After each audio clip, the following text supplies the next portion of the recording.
On est en train de parler du shirk, du shirk. C'est quoi le shirk? Le shirk dans la langue arabe, c'est comme on dit sharika, c'est-à-dire c'est l'associé. Hein? Ou le fait qu'on associe quelque chose. Ça, on appelle ça shirk dans la langue arabe. Jade? C'est pourquoi voilà, on parle de sharikat. Hein? Quand on parle des sociétés là, on parle en arabe, on dit sharikat. Pourquoi on appelle ça sharikat? C'est parce qu'il y a des associés à l'intérieur. C'est-à-dire c'est une société où il y a quoi? Ils sont à l'intérieur, ils sont plusieurs. Chacun a donné quoi? A donné son capital. Jade? Et chacun a quoi? A ses parts d'action, etc. On parle de quoi? De sharikat. Pourquoi on appelle ça sharikat? C'est parce que c'est une association. Jade? Donc le shirk, c'est ça. Ça, c'est au niveau de la langue arabe. Maintenant, dans l'istilah, c'est-à-dire dans le jargon islamique ou bien dans la terminologie islamique, on dit le shirk, c'est quoi? Tasfiyatu ghayrillahi billahi fi shay'in min khasa'isihi. Jade? C'est quoi le shirk au niveau de l'istilah? Dans la terminologie islamique, c'est quoi? C'est le fait de mettre à égalité autre qu'Allah subhanahu wa ta'ala avec Allah dans une chose qui est spécifique à Allah. Jade? Le fait de mettre autre qu'Allah subhanahu wa ta'ala à égalité avec Allah dans une chose qui est spécifique à Allah subhanahu wa ta'ala. Ça, on appelle ça le shirk. Tout celui qui va mettre à égalité une personne, n'est-ce pas, avec Allah subhanahu wa ta'ala dans une chose qui est spécifique à Allah, il a fait le shirk. Le grand shirk qui sort de l'islam. Exemple, Allah subhanahu wa ta'ala nous a dit wa 'indahu mafatihul ghaib. Jade, la ya'lamuha illa hu. Dans Sourate 6 au verset 59. Que c'est lui qui détient les clés de l'invisible. Personne ne connaît l'invisible sauf lui. Jade, dans un autre verset, Sourate Naml au verset 65, Allah dit قُلْ لَا يَعْلَمُ مَنْ فِي السَّمَاوَاتِ وَالْأَرْضِ الْغَيْبَ إِلَّا اللَّهِ. Allah dit ne connaît pas, n'est-ce pas, ceux qui sont sur la terre ou dans les cieux. Personne ne connaît l'invisible si ce n'est Allah subhanahu wa ta'ala. Ça c'est plus que clair. En d'autres termes, ça c'est spécifique à Allah. C'est Allah seul qui connaît l'invisible. Maintenant, si quelqu'un vient, il croit qu'il y a une autre personne en dehors d'Allah, ou bien il y a quelqu'un qui connaît. C'est-à-dire, il pense qu'il y a quelqu'un qui connaît l'invisible. Comme Allah aussi connaît l'invisible, c'est-à-dire Allah subhanahu wa ta'ala connaît le monde invisible. Il y a aussi une personne qui connaît le monde invisible avec Allah. Il a fait quoi? Il a mis cette personne à égalité avec Allah subhanahu wa ta'ala dans une chose qui est spécifique à Allah. Donc ici, il a fait le shirk. Il a fait le shirk. Quelqu'un maintenant, il va chez un marabout. Hein? Il croit que le marabout là connaît le monde invisible. Lui là, le marabout là, il a la connaissance du monde invisible. Comme Allah aussi a la connaissance du monde invisible. Donc lui là qui pense que le marabout connaît l'invisible, il est quoi? Il a fait le shirk. Pourquoi? Parce qu'Allah a dit quoi? Allah a dit que c'est lui seul qui connaît le monde invisible. Alors si toi tu crois qu'il y a une personne qui connaît le monde invisible, en dehors d'Allah subhanahu wa ta'ala, tu as fait quoi? Ou bien comme Allah subhanahu wa ta'ala, tu as fait ce qu'on appelle quoi? Le kufr, tu as fait le shirk. Tu as associé Allah subhanahu wa ta'ala. Et tu as démenti au Coran. C'est comme si parce que Allah dit que c'est lui seul qui connaît, c'est comme si toi tu dis non. Tel aussi connaît le monde invisible. Donc c'est comme si tu dis quoi? C'est comme si tu es en train de dire qu'Allah subhanahu wa ta'ala a menti. Et ça c'est du kufr sarih. Et ça c'est de la mécréance claire. Allah dit que c'est lui seul, toi tu dis non, le marabout aussi connaît. Donc tu veux dire quoi? Qu'Allah a menti dans le Coran? Donc ça c'est quoi? C'est du kufr. Allah subhanahu wa ta'ala dit Inna al-masajid lillahi fala tad'u ma Allahi ahada. Allah dit que les mosquées appartiennent à Allah. N'invoquez pas avec Allah, ou bien n'invoquez personne d'autre avec Allah subhanahu wa ta'ala. Donc, invocation, c'est quelque chose de spécifique à Allah subhanahu wa ta'ala. Donc, si quelqu'un maintenant va invoquer une autre personne en dehors d'Allah, comme le mort, il est tombé dans le shirk. Bien évidemment, l'invocation ici, c'est selon la créature n'est pas capable de faire. Parce qu'il y a des conditions. Hein? Les savants, ils ont mis quoi? Des conditions. Si quelqu'un invoque une personne la personne n'est pas vivante, la personne n'est pas présente, la personne n'est pas capable, et la personne, n'est-ce pas, il ne considère pas que la personne là ce n'est qu'une cause, lui là il a fait quoi? Le kufr akbar. Donc ça fait partie des spécificités. Donc tu ne dois pas quoi invoquer une personne en dehors d'Allah subhanahu wa ta'ala. Et parmi les textes qui montrent que le shirk, n'est-ce pas, c'est le fait de mettre à égalité autre qu'Allah subhanahu wa ta'ala avec Allah dans une chose qui est spécifique à Allah, le hadith qui est venu dans Bukhari et Muslim, le hadith de Abdullah ibn Mas'ud. il a posé la question au prophète Mohammed sallallahu alayhi wa sallam. Il a dit, Ya Rasulallah, ayyu zambin a'zam. Il dit, oh messager d'Allah, quel est le péché le plus grave? قال النبي صلى الله عليه وسلم أن تجعل لله ندا وهو خلقك. Le prophète Mohammed sallallahu alayhi wa sallam a dit quoi ici? Il a dit que tu mettes, c'est-à-dire que tu donnes des égaux à Allah alors que c'est lui qui t'a créé. Que tu donnes des égaux à Allah alors que c'est lui qui t'a créé. Donc le shirk ou bien le kufr, c'est quoi? C'est donner des égaux à Allah subhanahu wa ta'ala. Et le prophète a dit quoi? Alors que c'est lui qui t'a créé. Donc c'est quelque chose qui est spécifique à Allah. C'est Allah seul qui t'a créé. Maintenant toi, tu dois normalement adorer Allah seul. N'est-ce pas? Mais lorsque tu adores une personne autre qu'Allah subhanahu wa ta'ala, ça veut dire quoi ici? Ça veut dire que tu as fait quoi? Tu as fait le shirk. C'est pourquoi Allah a encore dit dans la sourate 26 au verset 96, hein? Tallahi inna kunna la fi dhalalin mubin iz nusawwikum bi rabbil alamin. Hein? Qu'ils ont dit quoi les gens qui vont être en enfer? Ils diront par Allah, nous étions certes dans un égarement évident, quand nous faisions de vous des égaux du Seigneur de l'univers. Des égaux du Seigneur de l'univers. Donc celui qui va mettre, n'est-ce pas, une créature à égalité avec Allah subhanahu wa ta'ala, dans une chose qui est spécifique à Allah subhanahu wa ta'ala, lui là, il est tombé dans le shirk. Il est dans le kufr, c'est un kafir, c'est un mushrik. Et le shirk, c'est la plus grande injustice. Hein?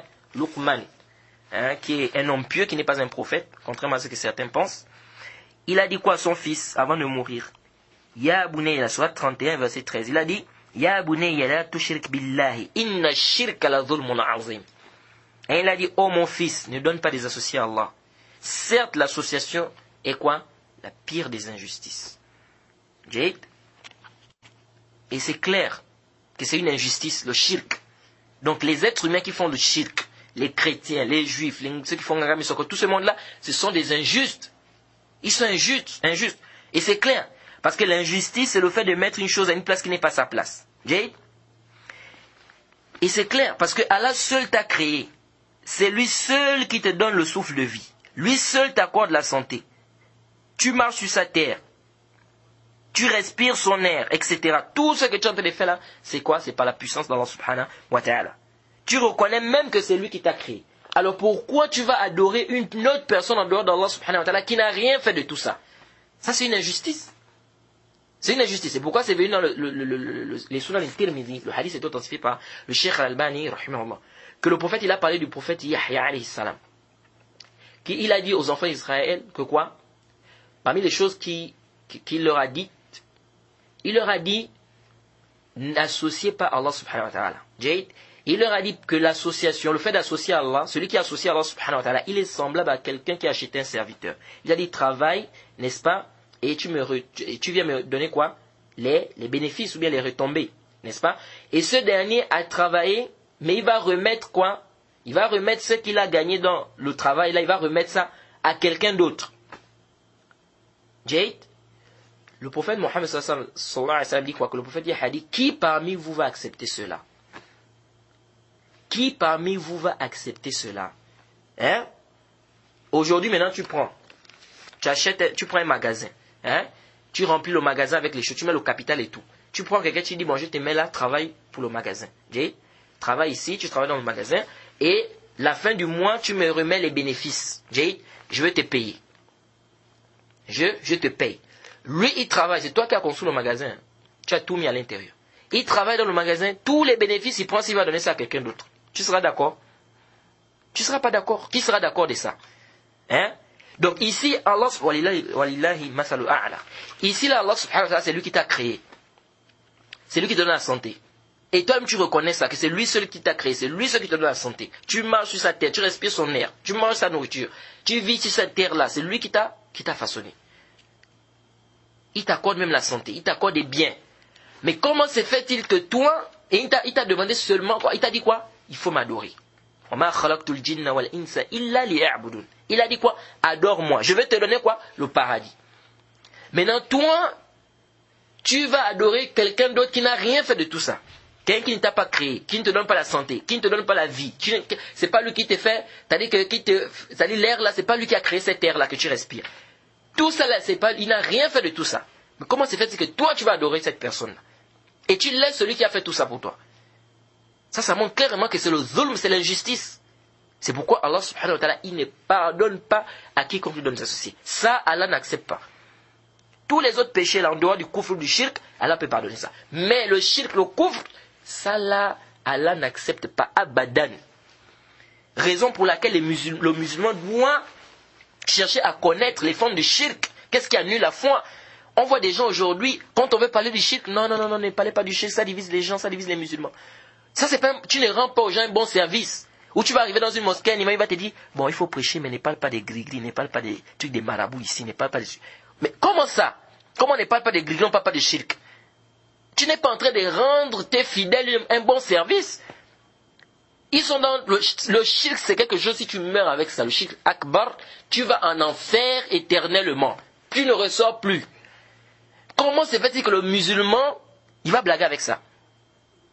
Le prophète Mohammed sallallahu alayhi wa sallam nous dit, dans un hadith authentique rapporté par Tirmidhi, authentifié par le Cheikh Al-Albani, le hadith de Anas ibn Malik, radiyallahu anhu, c'est un hadith Qudsi, si je ne m'abuse, c'est le hadith de Anas, si je ne m'abuse. C'est un hadith Qudsi, où le prophète Mohammed sallallahu alayhi wa sallam dit, et je rappelle que le hadith Qudsi, ce n'est pas comme certains disent, que les paroles viennent du prophète et le sens vient d'Allah. Non, les paroles, le sens, ça vient d'Allah subhanahu wa ta'ala. Le prophète dit qu'Allah subhanahu wa ta'ala a dit, et c'est clair parce que le prophète dit, qala Allah ta'ala, Allah a dit. Le prophète dit qu'Allah a dit, ya ibn Adam, law ataytani bi qurabil ardi khataya, thumma laqaytani, wa lam tushrik bi shay'an, la ataytuka bi qurabiha maghfira. Subhanallah. Allah subhanahu wa ta'ala dit, ô fils d'Adam, si tu me viens yawm al-qiyam avec des péchés qui ont rempli toute la terre, regardez, hein, des péchés qui ont rempli toute la terre. Allah dit, mais si je regarde à l'intérieur, que je ne trouve pas le shirk, je ne trouve pas l'association, je veux te pardonner tous ces péchés-là. Allahu Akbar. Hadith authentique. Je vais te pardonner tous ces péchés-là. Donc quelqu'un vient avec des péchés qui ont rempli la terre, mais à l'intérieur, il n'y a pas le shirk. Allah dit qu'il va faire quoi? Il va pardonner ça. Ça nous montre l'importance de connaître le tawhid. Et ça nous montre l'importance de mettre les gens en garde contre le shirk. Parce que celui qui tombe dans le shirk, qui meurt comme ça, le grand shirk, il va en enfer éternellement. Donc c'est pas un bon service quand toi tu viens tu dis aux gens de ne pas parler du shirk, de ne pas parler des marabouts, de ne pas parler de quoi, du gris-gris et tout ça. Non, c'est pas un bon service que tu es en train de rendre aux gens. Il faut que le musulman doit connaître le shirk c'est quoi. Il doit s'écarter de ça. Et on doit mettre les gens en garde contre le shirk. On doit insister, on doit répéter ça. Il y a des gens qui viennent aujourd'hui et disent, ah, on connaît le tawhid.